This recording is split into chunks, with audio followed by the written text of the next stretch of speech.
When you're starving, you will eat just about anything. And so when the crew of the infamous pirate Sir Henry Morgan was starving, they ate leather. So I figured, why not give it a try myself? So thank you to Wondrium for sponsoring this video as I eat leather, even though I'm not starving. This time on Tasting History.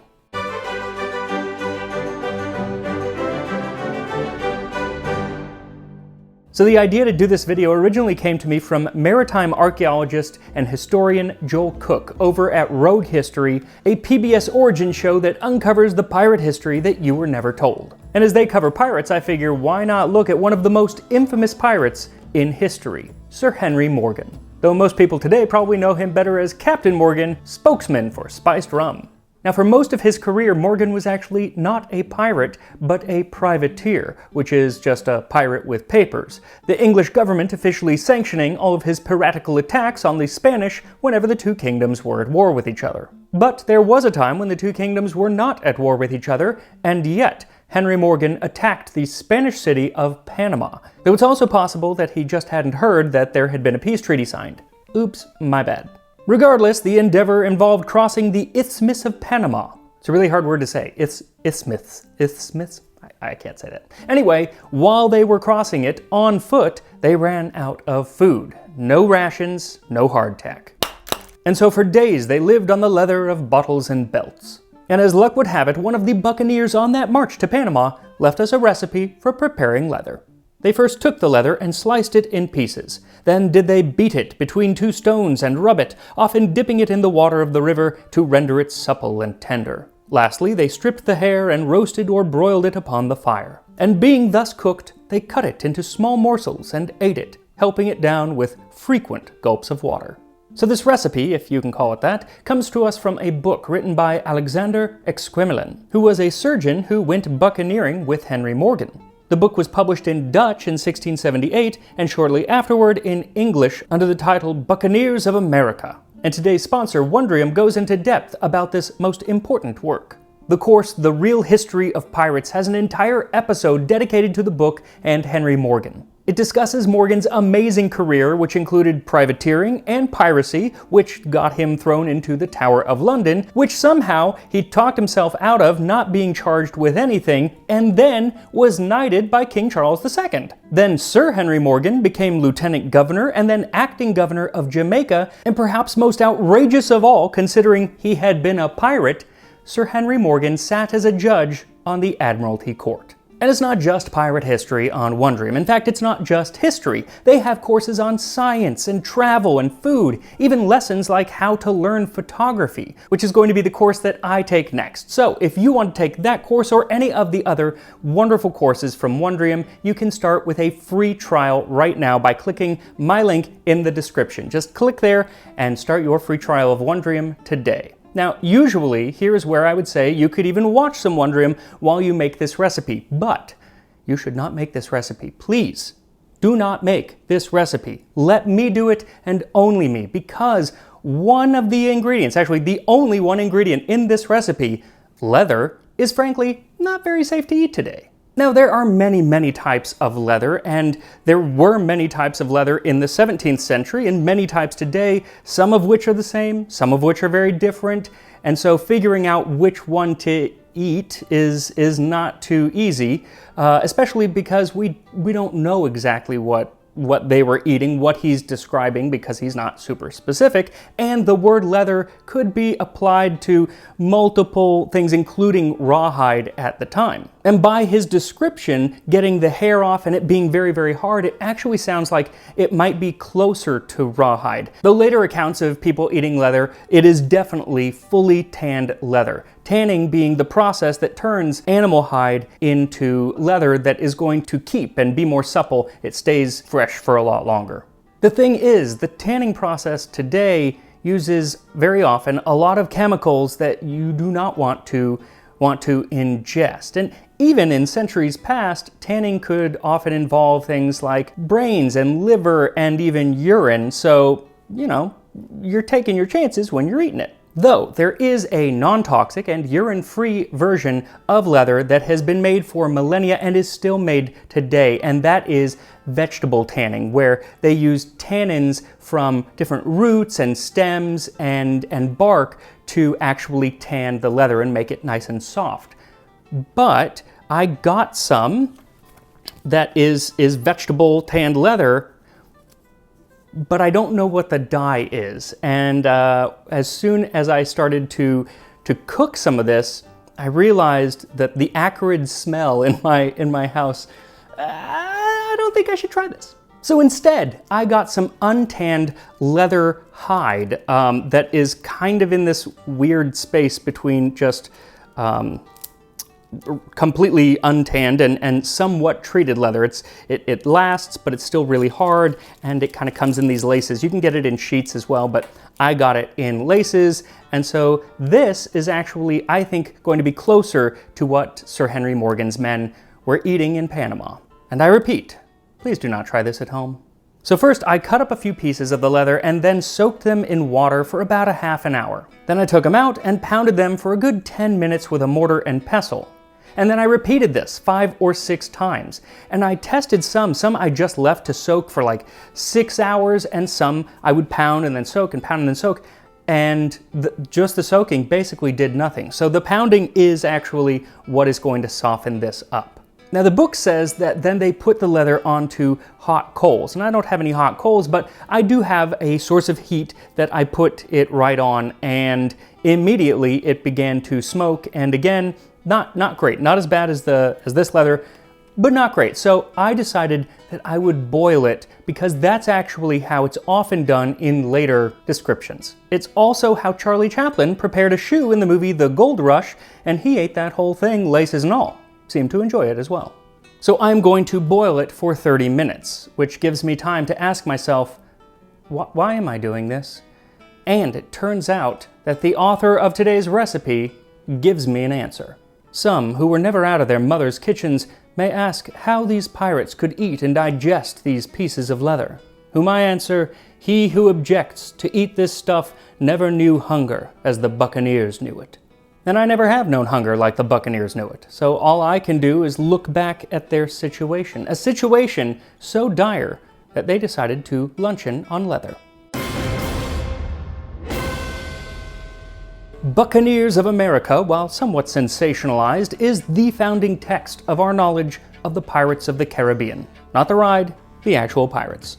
And in it, Exquemelin tells us of the many great and dastardly deeds of Henry Morgan. Henry Morgan had become increasingly bold in his attacks on the Spanish, and in 1670 he gathered 1,200 men on 5 boats with cannons and 32 canoes with the goal of attacking the city of Panama, which at the time was the second largest city in the Americas. Unfortunately, due to a lack of rain, the rivers that they had planned to go up, that would take them almost all the way to Panama City, were running dry about halfway through the trip, and so they had to get out, abandon their boats, and make their way on foot. This was something Morgan did not want to do because it meant leaving behind many of their provisions. And so within just a few days of trekking through the jungle, the pirates were extremely desirous to meet any Spaniards or Indians hoping to fill their bellies with what provisions they could take from them. For now they were reduced almost to the very extremity of hunger. But the wily Spanish had sent out spies to watch Morgan, and so warned people as Morgan approached. And so the villagers fled, leaving nothing behind unless it were a small number of leather bags, all empty, and a few crumbs of bread scattered upon the ground where they had eaten. Being angry at this misfortune, the pirates pulled down a few little huts which the Spanish had made, and afterward fell to eating the leathern bags, as being desirous to afford something to the ferment of the stomachs, which now had grown so sharp that it did gnaw their very bowels. Thus they made a huge banquet upon those bags of leather. They marched on until they arrived at a place called Barbacoa, which, despite its name, did not afford them any barbecue. But they did discover a secluded little grotto, in the which they found 2 sacks of meal, wheat, and like things, with 2 great jars of wine, and certain fruits called plantanos. But for most of the next week, it was back to the leather and whatever other edible plants they might forage. Eventually, they did come across a storehouse that had some bread and wine, but they got sick after they ate and drank, so they actually thought it was poisoned. But the true reason was their huge want of sustenance and the manifold sorts of trash which they had eaten upon the voyage. And when they did finally get to the city of Panama, they were, quite justifiably, hangry. And so instead of just the usual plundering of the city, they were brutal to the inhabitants, torturing and killing most of them, and eventually Morgan burned the entire city to the ground. This was the event that turned Henry Morgan from privateer to pirate, a man outside the law. Though when Exquemelin's book came out years later, Henry Morgan actually denied many of the worst atrocities of this period and of the entire book, like the claim that he'd ordered captive monks and nuns to be used as human shields during the siege of Portobello. And he even brought a successful libel suit against the publisher. In his affidavit, he swore that he had against evil deeds, piracies, and robberies the greatest abhorrence and distrust, and that he always had and still has hatred for the kind of men called buccaneers, though he made no denial of eating leather.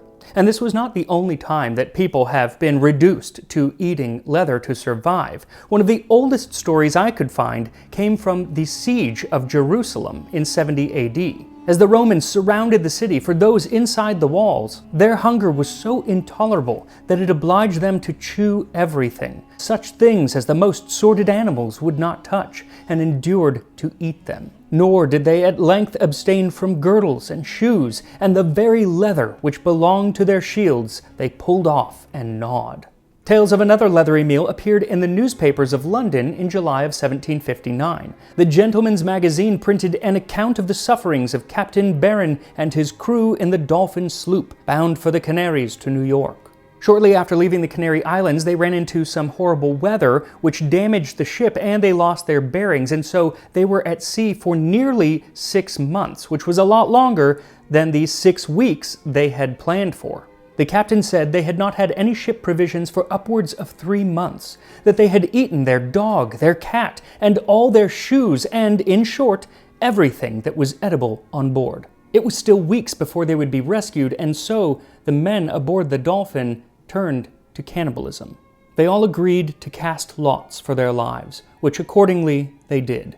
The shortest lot was to die, the next shortest to be executioner. The man who drew the lot was a Spanish passenger, the only man on board who wasn't part of the crew. And all those on board did as they had planned. But just a few weeks later, the captain saw they were casting lots a second time. But it happened very luckily that he bethought himself of a pair of breeches that were lined with leather. He soon found them, took out the lining, and cut off for each man's share a piece of about 1.5 inches square for the day's allowance. That, with the grass which grew upon the deck, was all the support they had for about 20 days before they were taken up. A similar situation befell the Arctic explorer Captain John Franklin. In 1819, he led 20 men through the Canadian tundra from Hudson Bay to the mouth of the Coppermine River. And during the 2-year expedition, they often found themselves running out of rations before they got to their next outpost, and so they would look to their shoes. After halting an hour, during which we refreshed ourselves with eating our old shoes and a few scraps of leather, we set forward. Some hours later, they stopped again and supped upon tripe de roche. And while that sounds like a fancy French meal of animal tripe, it was actually a type of lichen that grew on rocks, and they lived on that for much of the next few weeks. But the tripe de roche, even where we got enough, only served to allay the pangs of hunger for a short time. This unpalatable weed was now quite nauseous to the whole party, and in several it produced bowel complaints. Mr. Hood was the greatest sufferer from this cause. I have to say, if I was Mr. Hood, I'd be kind of annoyed at this. We go through this harrowing experience together. Over half of us die along the way, and when you write it down for posterity, you have to include stuff about my bowel movements? Not cool, dude. Not cool. But fortunately for Mr. Hood, history would not dwell upon his collywobbles, but rather the leather eating. For upon their return, the press dubbed Captain Franklin the man who ate his boots. Though it wasn't just their footwear that they ate, because they also downed at least one gun holster and a sorry meal of an old pair of leather trousers. And while I didn't have any leather trousers laying about, I do think it's about time for me to try these leather laces. So after about 30 minutes of boiling, I took the leather out and hoped it was edible. And here we are. Some leather. I have to say, it looks pretty horrible. It's kind of translucent, obviously very, very soft and wiggly like a worm, or you know what, it kind of reminds me actually of the jellyfish tentacles from a couple months ago. That was really gross. Okay, I'm gonna do this. How big of a piece? And I'm curious if I can get it off with my teeth. If you're my dentist, don't watch this. Actually, really quite soft, but chewy.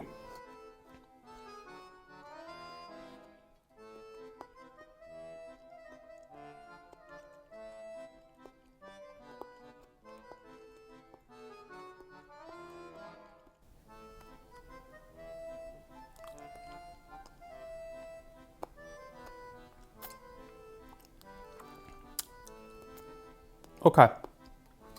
I need water. They said they needed water. I need water. Okay, so the flavor is none. There is like no flavor whatsoever. You could smell it kind of like it smelled like leather while it was boiling and everything, but nothing. It's just like gone. The texture, like I said, softer than I thought it would be, but it kind of, it's spongy but firm, and so now it's all in my teeth. It's going to take me a long time to get it out. And I just had a piece this big. I don't think I could eat much more. It's not disgusting. It's just, I mean, it's not anything that I would order at a restaurant. So yeah, do not try this. There is a reason that leather and such things are now usually reserved for dog chew toys.